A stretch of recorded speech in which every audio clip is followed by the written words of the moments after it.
Hello folks, welcome to another episode of Clues, Cues and Reviews, and today we're looking at Red Spirit 6 and 7. There won't be enough per section of this video per chapter to do 5 points as a review, but I will break down the main components of that. Before getting into that, there's a few things I want to touch on.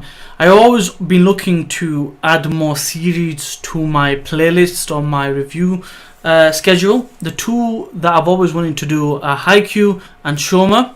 Shogeki no Shoma, or Sokugeki no Shoma, I've read the first 70 chapters, which is more or less the first, you could say the first season in the anime.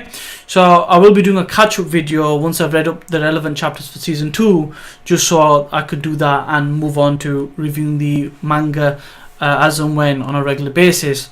Also, Haikyuu season 3 is coming out. With that, again, I've read enough up until the first season of anime chapters kind of wise, and I need to catch up before I can start doing a review for season 3 that is coming out, or is actually out today, on a daily basis. So what you will find is I'll probably catch up on the anime first for Haikyuu, then start reviewing the season 3, and then I'll go back and do seasonal reviews and kind of comparisons to the manga. Anyway, without further ado, let's get into Red Spirit, and you'll probably see them appear in my regular review schedule in the near future. But anyway, let's get into it. So, Red Spirit chapter 6 was the conclusion of the kind of little scuffle that they had with Excalibur, Mr Bristol and that shit.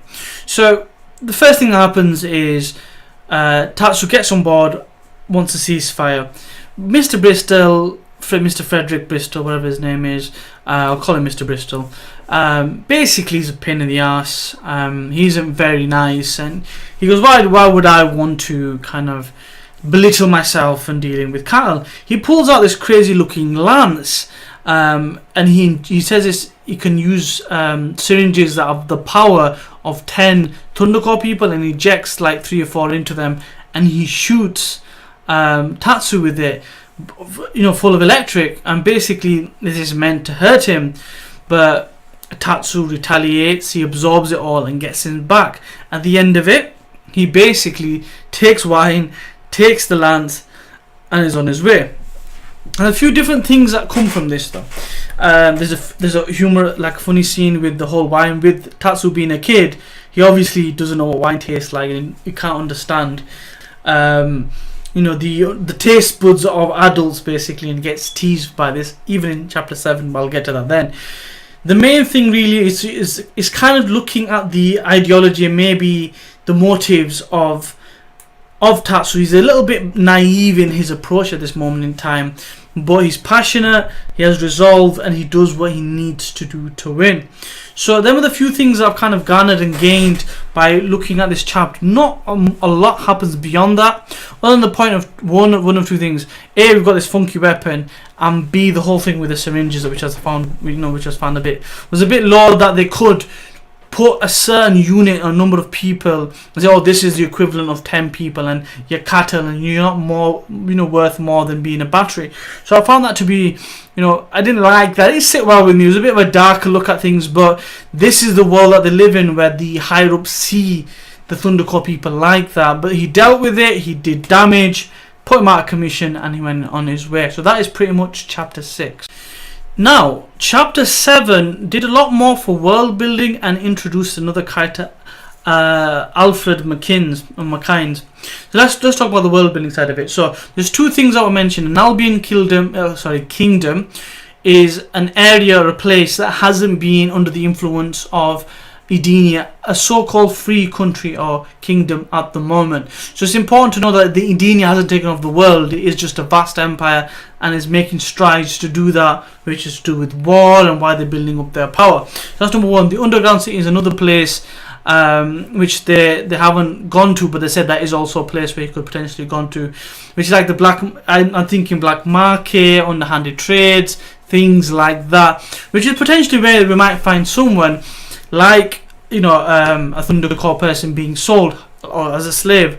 However, Tatsu, knowing his friend for such a long time back in the day, and we see flashbacks of this, show him to be a different person, a very strategic and quite shrewd individual by the looks of it. Then we see him later on, and we get to see how amazing this Alfred dude is. But he is a lot different compared to how Tatsu is, because he's had to live with the harsh realities of surviving in an environment like that. Because although Tatsu was free, he got to do his thing and develop over the 6 years, it seems like he kind of was in the rebels, or it was some type of rebellion or retaliation. But effectively, he lived and grew up in a harsher environment in comparison to Tatsu. Although Tatsu, by no means, kind of has had to deal with an easy life. So what you get from this is the personality of Alfred will be a lot different than Tatsu's. He'll be less naive, he's more ruthless, he even goes and kills people pretty much in his goal to get where he needs to be. So you can see that conflict building up once they do kind of meet up, once he does join forces, or he might not join forces with them straight away. Ultimately, that's going to add another dynamic to the group if and when he does join, and potentially a strategic commander in the overall force of this army that's getting built up of Thundercore people. So we've got the leader, which is Tatsu, right?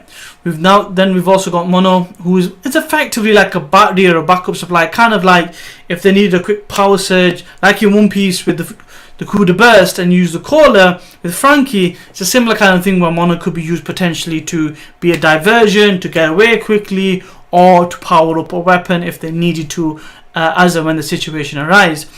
I see Alfred being a more strategy orientated, more of a kind of the front line type of individual, potentially, with his know-how, with strategy, with experience, and his power. His power was really good, magnetism, and we got to see some of the extent of his ability, because he was able to magnetize big pieces of metal, control guns, and do some crazy stuff in a short span of time.